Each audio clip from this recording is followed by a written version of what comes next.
যেটা দোয়া ইউনুস সেটা ইসমে আজম, আর সূরা ফাতিহার প্রথম 3 আয়াত ইসমে আজম।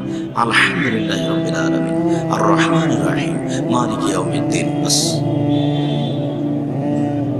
মানে প্রশংসা, আল্লাহর প্রশংসা। প্রশংসা প্রিয়, খুব প্রশংসা হলে খুব খুশি। আলহামদুলিল্লাহি রাব্বিল আলামিন বলেন খুব খুশি, যার জন্য আফজালুদ দোয়া আলহামদুলিল্লাহ। আল্লাহ নবী বলছেন সবচেয়ে উত্তম দোয়া হলো আলহামদুলিল্লাহ। খুব খুশি, একবারে আটখানা হয়ে গেছে। যার জন্য সবচেয়ে দামি জিকির সুবহানাল্লাহ আলহামদুলিল্লাহ ওয়া লা ইলাহা ইল্লাল্লাহ আল্লাহু আকবার।